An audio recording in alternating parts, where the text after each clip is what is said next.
Have you ever wondered if your body had an odometer, what the reading might be? The average person drives about 16,000 miles a year. I've been driving for over a decade, so that's 160,000 miles. But I also drive deliveries for my business. So let's tack on another 30,000 miles for the flower deliveries I've driven over the past 5 years. Now we're at 190,000 miles, and that's just driven miles on my body's odometer. That doesn't include miles spent hiking, biking, walking, swimming, flying, so many miles. So what am I getting at? I'm saying that we live highly mobile lives. I believe this high level of mobility has left us with a sense of placelessness, of not knowing where we belong or to whom we belong. I want to share with you my story of placelessness and my journey to becoming placed. I was 7 years old the first time my family moved. We left our home in Newport News, Virginia, for my dad's new job in Mount Holly, New Jersey. 7 years later, my parents became missionaries, and once again, we moved. This time to San Jose, Costa Rica, to learn Spanish. The following year, we moved to Managua, Nicaragua, where I spent the remaining 3 years of high school before moving to Chattanooga 10 years ago. Now, my story is unique only in that I lived abroad for a time, but the reality is most of us in this room have moved at least once, if not multiple times. We are all likely transplants. I find the analogy of a houseplant useful when talking about my childhood. Due to all of the moving, I needed a container to hold my root system. The container made moving a lot easier, but it also limited the depth of my roots and the extent of my growth. Now, don't get me wrong, I love houseplants. I have a huge collection of houseplants, but I don't want to be a houseplant. I think that perhaps human flourishing looks a bit more like being a tree, rooted in a place in time with a sturdiness that gains assurance with each passing season. I wanted the sturdiness of a tree. I wanted roots that grounded me. I wanted to become placed. Now, this phrase of becoming placed is one that I learned from author and poet Wendell Berry. Berry explores this notion of place in his collection of novels centered around the Port William community. He tells the stories of Jayber Crow, Hannah Coulter, and Andy Catlett, among many others. He invites his reader to glimpse what becoming place looks like, the power of being known, of being part of the membership, as he calls it. He explores how becoming place is participating in the collective memory of a place, learning the history of that place, the stories of that place, and also participating in making new memories. Simply put, becoming placed is both an active knowing and a passive being known. It is relationship with land and with people. Having lived a somewhat transient life, this invitation to become placed was one that I welcomed. I wanted to participate in this reciprocal giving and receiving. I wanted to know and be known by land and people alike. And so, in an effort to begin learning the land, I started Creekside Flower Farm. Now, farming was the given means of connecting myself to the land, but I chose to grow flowers because I believe that humans have an innate appetite for beauty. It is beauty that often awakens us and draws us outside of ourselves, and natural beauty is perhaps the strongest conduit. Now, when I started farming, I had zero experience, zero knowledge, knew nothing. So I started by experimenting. The first thing that you need in farming is to have a somewhat level and clear piece of land, and then you begin fighting the weeds. So my first year flower farming, a friend generously offered to till my field using her tractor, which was a big deal because I do not own a tractor. So we tilled up about half the field, and then we covered it in fresh wood chips. And what I didn't know is that fresh wood chips use nitrogen in the soil to decompose.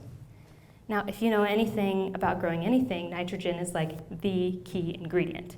And I had locked up all of the nitrogen in my soil to decompose these fresh wood chips.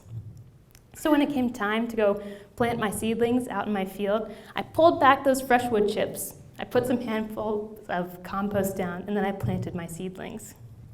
And I hoped and prayed that they would be okay. And they were okay.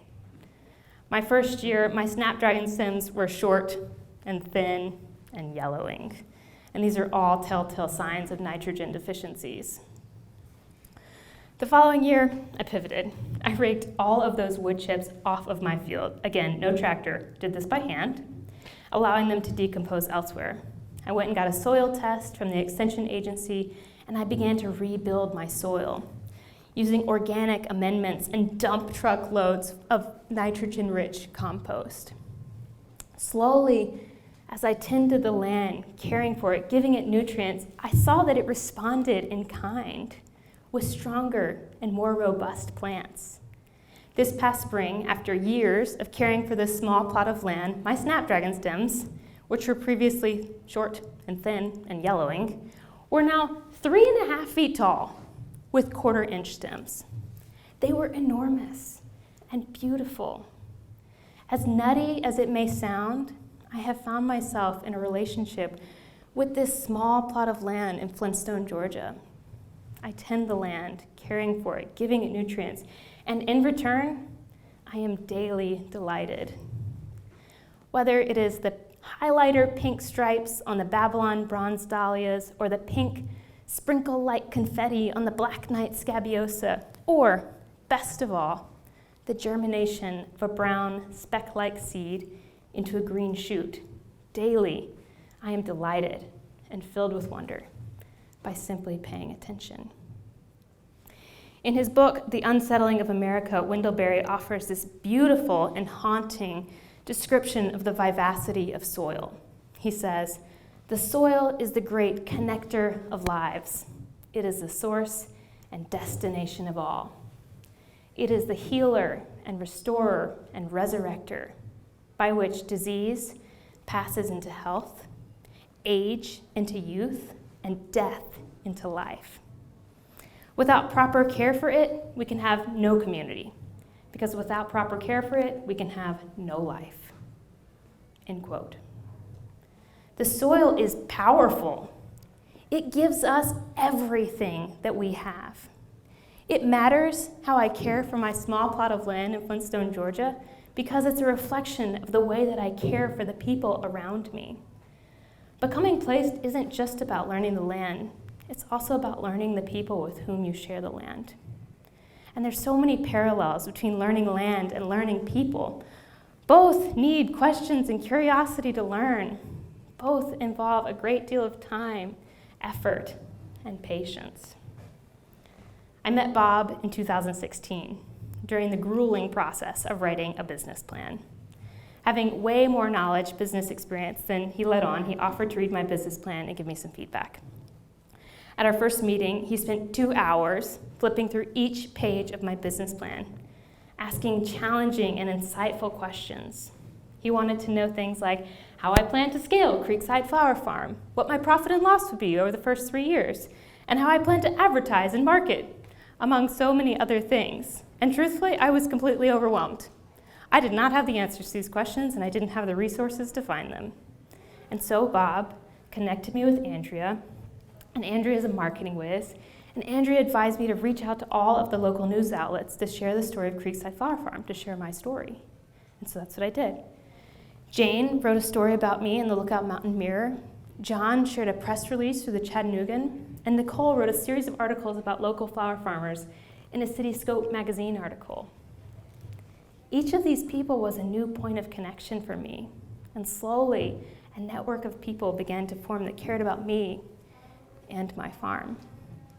And as I started my business, I met other business owners and entrepreneurs in the area, and I found myself invested in their businesses as well. Eric and Lauren at Need Loves generously allowed me to have pop-up flower sales in front of their bakery.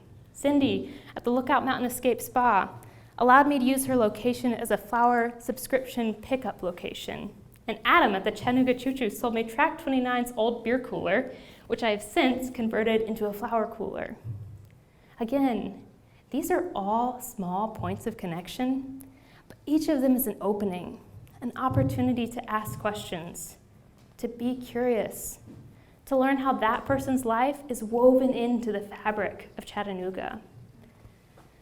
Just as my relationship with the land continues to grow and unfold, so too my relationship with people in Chattanooga continues to grow and unfold.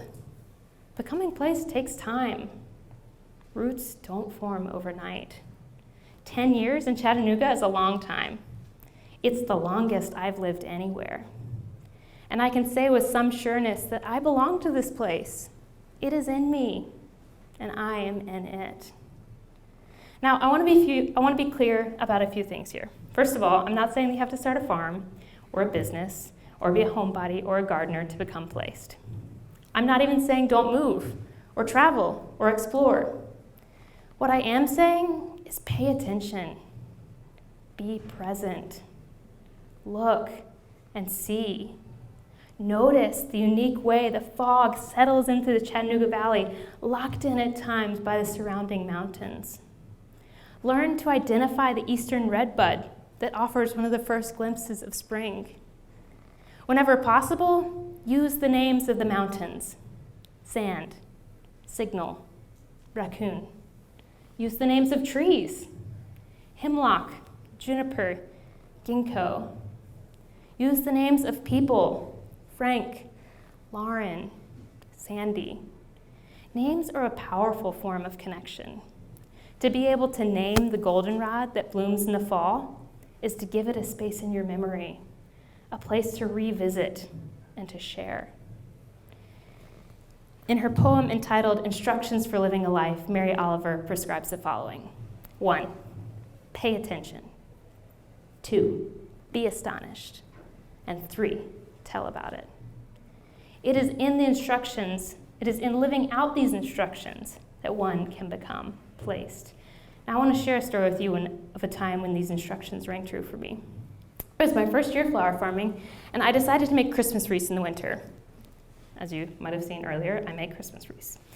I decided to forage greenery from around the farm and use my dried flowers to accent the wreaths. And so I went out to forage greens, and I came across this beautiful silvery blue berry. It was gorgeous. And I quickly learned that I had come across a juniper tree and that these were juniper berries. And so I cut tons of them, and I added them to all of my wreaths that year. And they were the highlight of the wreaths. The following year, I came back, I was going to cut more juniper berries, and there were none. Not one. And I felt terrible. I honestly wasn't sure if I'd killed these trees or inhibited them from reproducing berries. I didn't know what I had done. And the same rang true the following year. 3 years, no berries.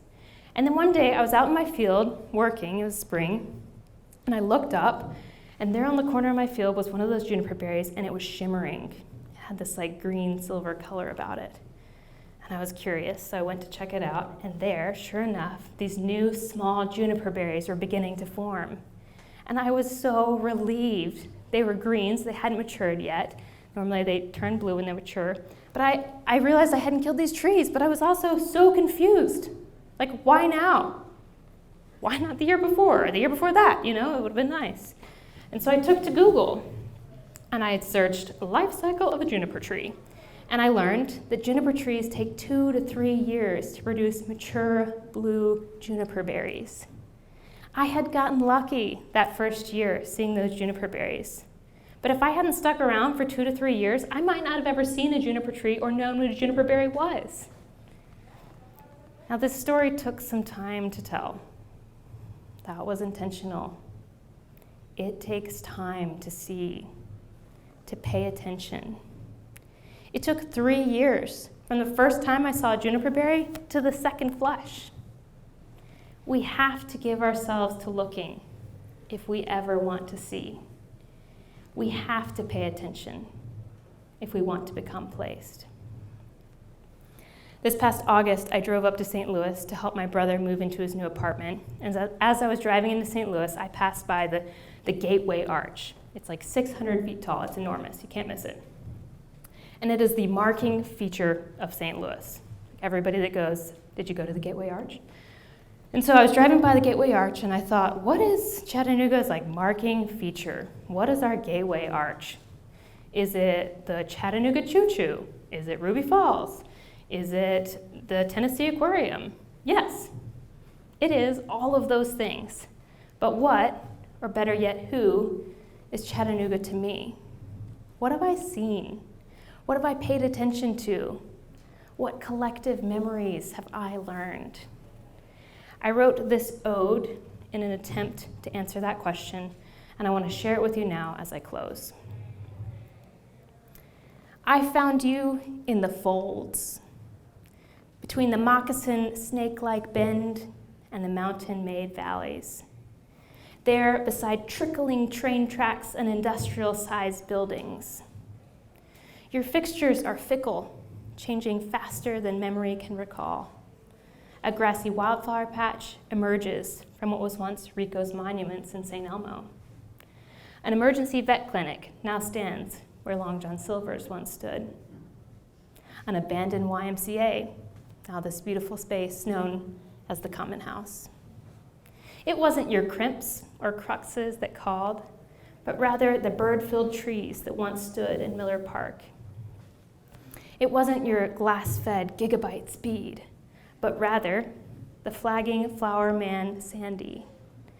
It's the way the gold ginkgos line Martin Luther King Jr. Boulevard in the fall. You are scarred with stories. Shameful steps mark your history. A blue bridge that once held the body of a black man. Lingering lament, not to be repeated or ignored. A space to hold, to be held, to hallow. You are not merely the cable car city or the rock-filled gardens. You are more than ruby red falls.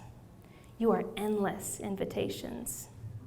You are rocky bluff views extending beyond visible limits.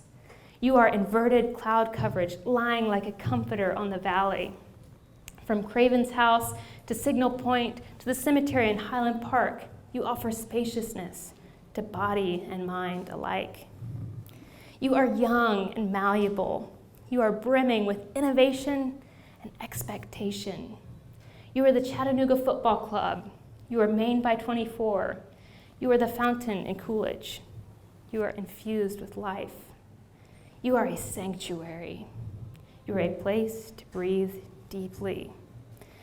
From the reflection riding Arboretum to the Shirley Miller Wildflower Trail to the Riverwalk, you are abundant in beauty. You are birdsong. You are cicada-filled summers. You are nightfall. You are river bend. You are Moon River. You are filled with music. You are quiet strength. You are resilient. You are the Tennessee River, ebbing and flowing, always in motion, always moving forward. You are endless invitations. Thank you.